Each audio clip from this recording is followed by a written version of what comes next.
mga kapatid. Ang ating pong morning devotion ngayong araw na ito ay matatagpuan sa Book of Philippians, chapter 3, verse 8. Basahin ko po sa Tagalog. Oo, itinuturing kong walang kabuluhan ang lahat ng bagay bilang kapalit ng lalong mahalaga. Ang pagkakilala kay Kristo Jesus na aking Panginoon.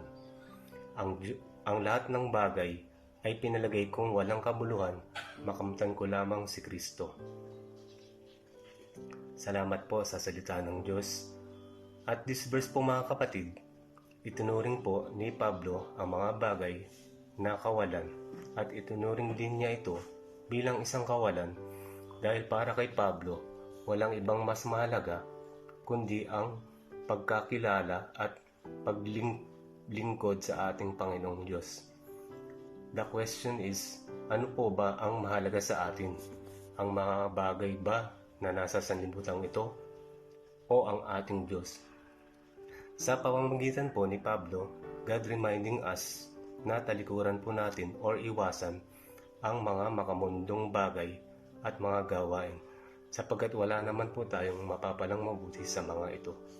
Sapagkat ang mga bagay na ito na walang kabuluhan ang magdadala sa atin sa pagkakasala at maglalayo ng ating relasyon sa ating Panginoong Diyos.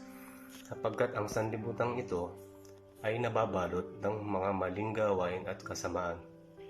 Sa halip, tayo po bilang mga mananampalataya ay mag-focus po tayo sa paggawa ng mabuti sa ating kapwa. Kilalanin po natin at paglingkuran ng tapat ang ating Diyos Ama dahil ito ang higit na mahalaga at makakabuti sa atin.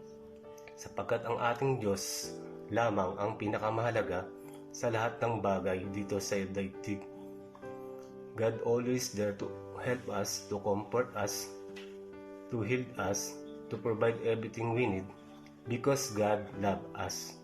Sapagkat tayo din po ay mahalaga sa ating Panginoong Diyos. To God all be the glory po at pagpalain po kayo ng ating Panginoong Diyos.